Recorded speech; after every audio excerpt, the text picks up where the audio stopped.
Hi, I'm Leanne and welcome to my small batch of Big Taste Kitchen, and I'm officially declaring this month Cake Month. I'm going to be sharing with you all month long small batch cake recipes, many of which you have requested, recipes that you love that you want to see in small batch form. So stay tuned. We're going to kick off Cake Month with our Tres Leches cake. This cake is made with a tender, light sponge cake. It is soaked or infused with 3 different kinds of milk. It's topped with a sweetened whipped cream and then garnished with fresh strawberries. It is the perfect dessert for any meal. Now we're gonna make this cake in a 6-inch cake pan. I'm gonna link below to the one that I have. If you don't have a 6-inch cake pan, go ahead and use a 9x5 loaf pan. Now, you may be wondering, what is the difference between a sponge cake and a regular cake? Because this cake, as I mentioned before, is made with a sponge cake. Now, the difference is mainly that a sponge cake is made with whipped egg whites. You're going to separate your egg, you're going to whip up the whites, and then fold those in. And what that provides, it gives that cake a really nice, airy texture, which is perfect for soaking up all that milk that we're going to pour over the top of it. All right, our first step, and it's really important with this particular recipe, is that you grease your pan really well, because we are going to remove the cake from the pan. So you can even line the bottom with some parchment paper if you like, but I've used my favorite nonstick spray, Baker's Joy. It works like a dream, and my cake comes out perfectly every time. So I'm just going to give it a spray. All right, and then we're ready to mix up our cake. All right, you're gonna need 2 bowls for this recipe, and we're gonna take 1 egg, and we're gonna separate that egg. Put the egg white into 1 bowl. I'm gonna put it into my slightly smaller bowl here. This is where we're gonna whip our egg white. All right, and then we'll put the egg yolk into that bowl. Now into our egg white, we are going to add 6 tablespoons of granulated sugar. 1, all right, and let's just mix that up with our egg yolk really quick. You won't get all the sugar incorporated there. Then we're gonna add in 3 tablespoons of milk. Now, I don't know about you, but at our empty nester household, my milk always seems to be expired. I buy it and then we don't ever drink it. So use whatever milk you happen to have in the refrigerator. I think I'm actually using half and half, which is what I have, but any kind of milk will do. You could even use part of the sweetened condensed milk that you're gonna have left over that we are gonna use in the mixture that goes over the cake. And then get that all mixed up really nice. And then we're gonna put in just like a squeeze, probably 1/4 to 1/2 teaspoon of vanilla. You know, I measure vanilla by heart, never with a measuring spoon. All right, we got that set, ready to go there. So we're gonna take that egg white and our hand mixer. There's not enough ingredients to use my stand mixer, so we're gonna need to use a hand mixer with this, and we're just gonna whip these egg whites till they get nice and foamy.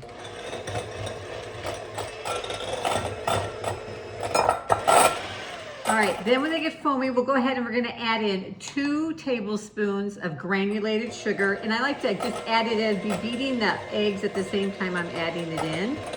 And don't just dump it all in, but kind of just gradually add it in. It helps it to dissolve better.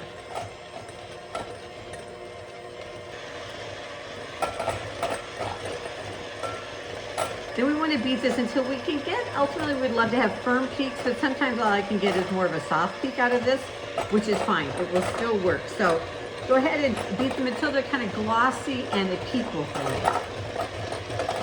All right, you can see we've kind of got a nice little soft peak that is formed. That's gonna work just great. So we are gonna just set this aside for a minute because we have to add in our dry ingredients with our egg yolk mixture. We're ready for our dry ingredients. I'm gonna take a 1/2 cup. I'm using unbleached all-purpose flour. I just like to fluff, scoop, and then scrape. That's how I measure my flour. All right, add that in. We're gonna add in just a pinch of salt and a 1/2 teaspoon of baking powder. And then just go ahead with a spoon. I'm using my Danish dough hook. We're going to mix that together till it's combined. We don't want to see any of the flour.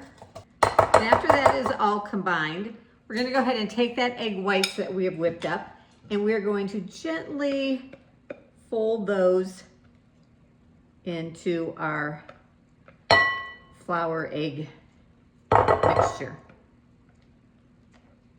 Make sure you get it all out. These small batch recipes, you don't want to leave any ingredients in your bowl. Now, like I said, what we're gonna do is we're just gonna fold this in. So we're gently just gonna kind of turn it. We're not gonna stir it because we don't want to deflate those egg whites. So you wanna fold that in so you can't see any more of the egg white. No white streaks. We're gonna take our prepared cake pan, or 6-inch cake pan, and go ahead and just get that batter in there. Again, get all the batter out. And we are going to bake our cake in a 350-degree Fahrenheit oven for 20 to 25 minutes. We want the cake to be cooked through, of course, a toothpick to come out clean, and the cake's going to be golden brown on top and just start to pull away from the sides of the pan. Now, our next step while that cake is baking is we're going to mix up our milk mixture, and it involves 3 milks. That is where this cake gets its name. Tres Leches, it means 3 milks in Spanish. So here we go. First one, heavy whipping cream. Evaporated milk. Now, I'd like to buy it in this little paper jug, I don't know what to call it, because it's resealable versus if I know I'm not going to use it all, opening a can and then having some left over, although I'm going to share with you some ways to use these leftover milks that you are going to have. And then the third milk is sweetened condensed milk. And you are going to need a 1/4 cup of each one of them. We're just going to pour that into our bowl. All right, I don't know about you, but I always seem to have heavy whipping cream in my refrigerator. So that is one I always have on hand. Now, evaporated milk. What do you do with a leftover evaporated milk? Well, you could make my small batch hot fudge sauce, which I will link to right up there. It's my mom's recipe and it is delicious. And then we've got sweetened condensed milk, and there's several things you can make with this sweetened condensed milk. You could make my small batch of magic bars that are right up there. And my favorite thing though to make with sweetened condensed milk though is a key lime pie. And I have a couple, come on, it's been in the refrigerator so it's a little thick. I have a couple different versions of key lime pie on my YouTube channel. There is a simple, super 5-minute air fryer version that is enough for 2. And then I have a regular key lime pie for 2 that you bake that is delicious and one of our favorite pies. And then with a leftover whipping cream, make some small batch creme brulee. So good. I'll link to that one right up there. And you can always freeze the milks too, and then have them and pull them out later to make more tres leche cake. And go ahead and just mix that up. And also, you know, if you're a coffee tea drinker, you can always use it in your coffee or your tea. And we're just gonna go ahead and set that aside till our cake comes out of the oven. Our cake is out of the oven. I have let it cool for 10 minutes.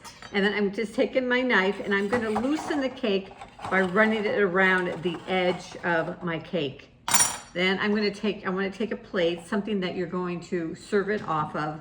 It also helps, you can see how my plate kind of dips down, that there's like either an edge or the middle of the plate or the serving dish is lower than the sides, because when we pour this milk over the top of it, we don't want it to run off of the plate. This is going to keep it running down towards the cake. All right, so let's just take our cake. We're going to make sure it's loose. Okay, it's loose. Tip it over onto my plate. There we go. Nice, beautiful. Look how easy that came out. Then we're going to take a fork, and we want to take a fork and just poke holes all over the top of the cake. Just going down maybe like 1/4 of an inch on your fork. All right, these holes are to help all that milk soak down into the cake. Take our milk mixture, make sure it's nice and mixed up, and then we're just going to take it and pour it over the top of our cake, nice and slow. We want it also to go down the sides so that it soaks into the sides, and then everything that pools at the bottom is going to soak underneath there. Because we're going to let this sit for about 30 minutes.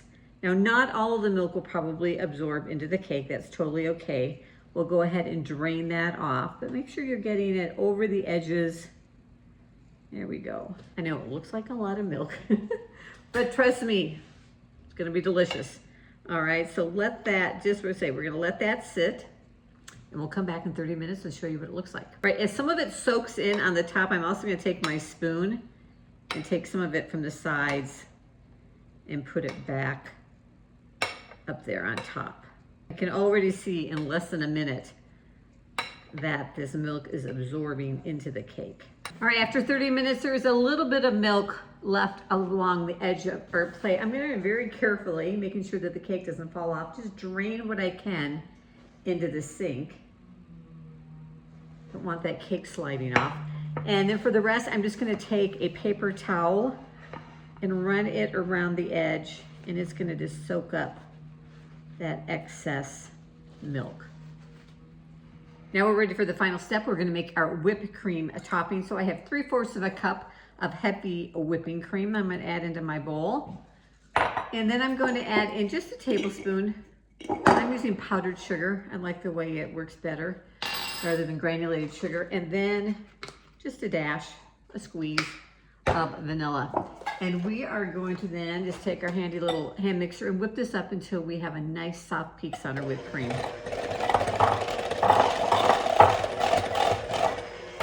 All right, we got nice whipped cream there in our bowl, and we are then going to take our cake, get this out of the way. And I like to use an offset spatula. You can use a knife. And I just gonna frost with this whipped cream. We're gonna put a nice healthy layer of whipped cream on here, on the top and also on the sides. Now for this cake, I like to serve it somewhat chilled. It doesn't have to be cold, but I do like it chilled. So I'm gonna put it in the refrigerator for an hour or so before I serve it. And if you do have any leftovers of this cake because of the whipped cream, obviously you're gonna need to keep it in the refrigerator. This cake doesn't keep terribly long because of the soaked milk, but it will last for a day or two in your refrigerator. The way I like to serve this cake is with some fresh strawberries on top, but you could also put fresh blueberries, fresh raspberries, even some chopped up maraschino cherries would be yummy. Or if you don't want fruit, just give it a sprinkle of cinnamon, and it is so good. So we're just gonna pop these on the top. Now I like to add the berries right before I serve it. So if you're gonna chill it for a while, add the berries on after, right before when you pull it out of the fridge. Otherwise the strawberries kind of bleed onto the cake. There we go. How pretty is that little Tres Leches cake? How about we cut us a slice and see what it looks like inside. Okay, so I have sliced myself a piece of this yummy cake. Now, like I said, this cake is nice and it's moist in the inside because of all that milk that has been absorbed into it, but it is not soggy at all. I have major texture issues, and believe me, I don't do soggy. So this is delicious. It's just all infused and soaked with that sweet milk, topped with a light whipped cream. I hope you'll try this Tres Leches cake. Now, if there's any other small batch cake recipes you'd like to see here on my YouTube channel, leave me a comment down below and let me know. But stay tuned because we have some more delicious cakes coming up. And check out the other small batch cakes I already have on my channel, and I'll see you in the next video.